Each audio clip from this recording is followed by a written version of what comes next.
Hey guys, welcome back to another Yu-Gi-Oh video, and today is tournament review today. Yay! Also, just to let you know, last week I didn't upload a tournament review because I had horrible luck last week. That was at a bigger tournament. It was 150 people, or something higher than that, I forget. But I had horrible luck. I was playing Infernally Lawn Mowing, but I just didn't get any luck. I kept drawing shit. And when I finally drew God Hand, it was against a deck that I could not use it. It was against barrier statues. And if you know when you're playing barrier statues, when you're playing Infernoids, you do not want to activate lawn mowing, reasoning, or any of that. Because simply put, you're just going to go very minus. Because you need every card in your deck. If you can stall them out, then stall them out. And I lost last week 2-3, and then left. I knew there was going to be more rounds, but I was just pissed, and I can't play when I'm pissed. But now for this week. This week it was a lot better. It was pretty good. I only bricked in one game, and yeah. In this tournament, it was 2-2. That was all the rounds.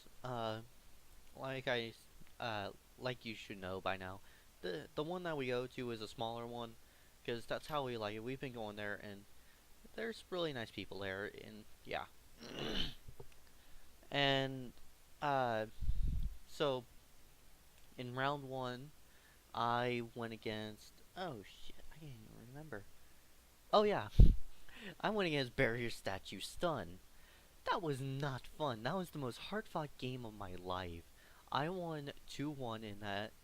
Simply put, I was just uh, I think I used Devi once because I could barely ever special summon.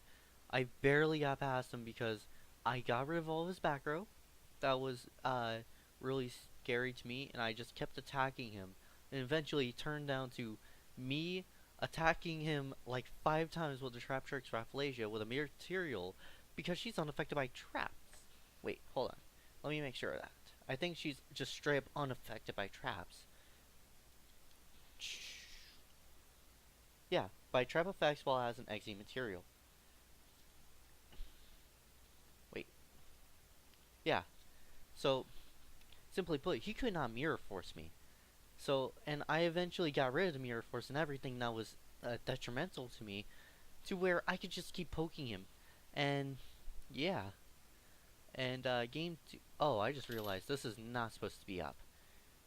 Whatever. You'll get the idea why it's up. So, uh, game two, I went against, Cosmo Metal. Oh, wait, no. No, next round I went into a mirror match, but it was against a Zodiac version. I play a Lightsworn engine because I do not want to spend money on Zodiacs, simply put.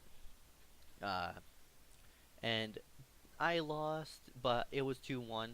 It was pretty good, and I put up a hell of a fight. He forgot what Rainbow Karibo was, so it made it where he couldn't OTK me, fortunately.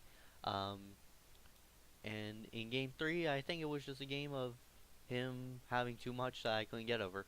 And in the next round, I went against Cosmo Malfo and unfortunately bricked both times. So not much to say there.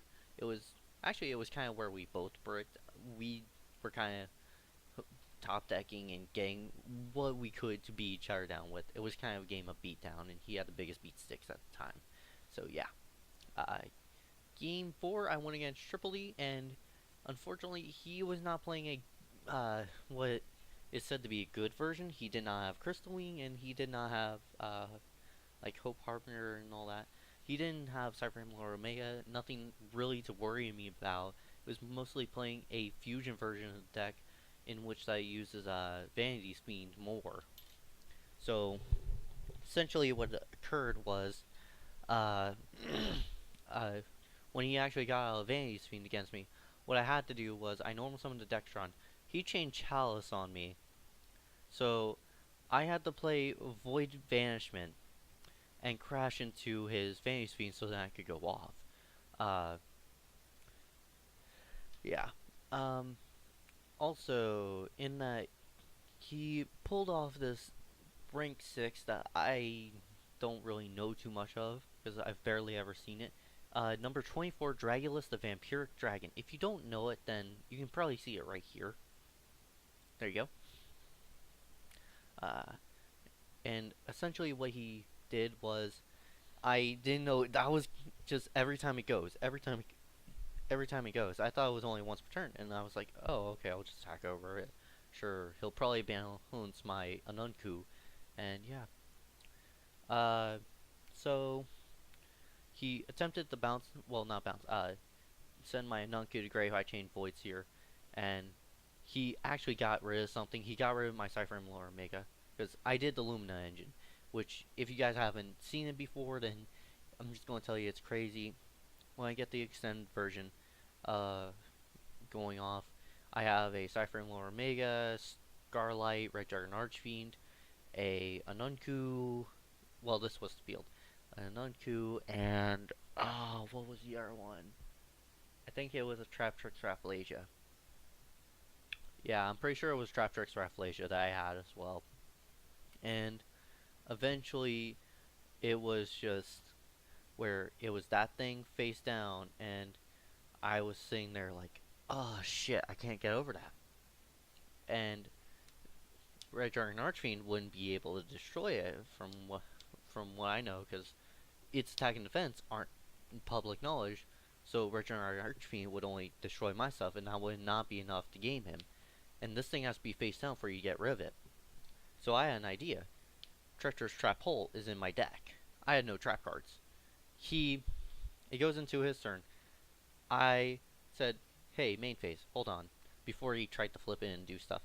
I activated Traptrix Rafflesia, detached Treacherous Trap Hole, destroy it, and, well, target it and target my monster, which was Traptrix Rafflesia. Rafflesia, she can't be destroyed. Well, she's just straight up unaffected by traps. So, he lost his monster, but I lost nothing. So, I've been doing that lately. It's worked out pretty well. So, yeah. And I found that I can run quite a bit of traps because I can banish them off of Fairy Tale Snow, so then Treacherous Trap Hole is live. I've been doing that a lot. Oh, sorry about that. And that's essentially how I got over him. He tried to fuse into... he cleared my field, just to let you know. Because by the end of it, I didn't really have much. I think I had just Scarlight and a... whatchamacallit? A Nunku. I'm not even sure if I had a Nunku. It's been a bit of time since it happened, and I didn't really record any of it.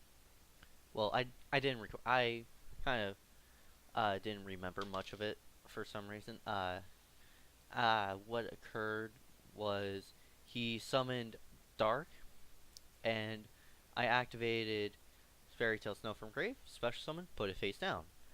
So alright. Special summon the Abyss Ragnarok. Well, Oblivion Ragnarok, I should say. The 32 beat stick. And I said, alright, Fairy Tale Snow. Put it face down. And from there, he scooped. So, there wasn't really much that he could do in that game. He didn't... I mean, I think he had the perfect hand to make Cypher Emblem Omega and everything. Well, not Cypher Emblem Omega. Crystal Wing, Siegfried, and Hope Harbor in the hand. And also, mind you, I went second in every single game. So, yeah. And this was 2-0, I think, that I did. Because I don't think he actually gamed me in any of them. Oh yeah, and also, the way that I got over the Berry Section guy, I just remembered. The most funniest thing. He didn't have any battle traps. He had no traps whatsoever. All he had was a simple Berry Statue of Torrent and Fossil Dyna. I top decked into Necroface. I had so much banished. He had enough banished. I had over 20 cards banished. Shit went down. Necroface for the win is essentially what happened, because he did not have enough life points to sustain himself. And this one is a time also. I think I would have won either way because I had spiritual swords of uh, revealing light, and he didn't have enough to stop it every single time. But I wanted to game him so bad it would have bugged me if I just won because of time. And I was glad that I top decked that Necroface. So that was fun. Yeah. And something funny that happened because Koi was playing Blue Eyes. Oh yeah, and just let you guys know, me, Nathaniel, and Taryn and Koi, we all went 2-2, which was pretty interesting. So we did pretty good, in our opinion, because yeah, uh, Koi was playing Blue Eyes. He had a maiden on field. This guy thought it would be smart to play Kieran to bounce Maiden on Koi's turn. He had no other monsters. Koi went, alright, let's do this. He basically just went off. He had a. He. His maiden specialed off a regular Blue Eyes. He gospeled back another one, made Dragulon, activated its effect, special Blue Eyes from hand. He got another one, I forget how, made a Dark Matter, sent 3 from his deck. He, White Snow at end phase. Oh yeah, and also he popped, one of the scales. Um, and he went Dragon Spear of White, and banished the other scale, and dude couldn't do anything. He drew into a Painful Decision, activated it, and turns out he only had 1 scale. So he scooped. I think he scooped from there. Either way, if he didn't scoop, he was dead. He had no way of getting past that field, because Kieran is a 2 scale, and he only had 1 scale, so he didn't have any other way of beating Koi. So yeah, uh, Nathaniel beat this really interesting deck that he was going against. I think it was Predaplants. Oh, what's that deck called? Invoked. That's what it's called. Invoked Predaplants. Now this was fucking interesting. Uh, Nathaniel, he's playing Triple D's. He was an idiot. He played the 3-card combo under Mag C. And if any of you know what the 3-card combo is, and you know how many special summons it does, you know that's an incredibly idiotic idea. The dude ended off with fucking 4 fusions and 1 card that said, if you try and target anything, I can tribute this girl off and then negate and destroy it. So, and Nathaniel got cleared. His whole field was cleared after that.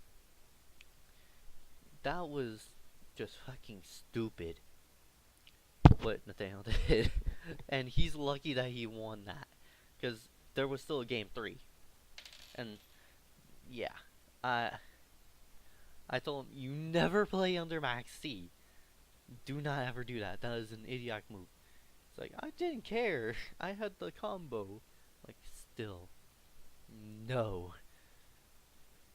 Yeah, but that was fucking interesting. And in game 3, I think he won by Kali Yuga.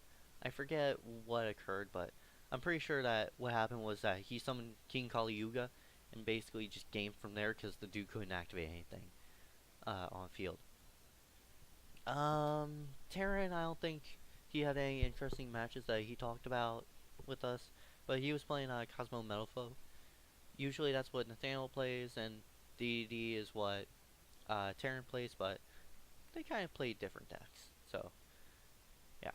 Hmm. I'm pretty sure that he didn't tell us about any interesting duels, but yeah. So, that was kind of interesting. So, if you guys like this, then don't forget to like, favorite, and subscribe for more from us at MGK Studios. And with that, bye-bye!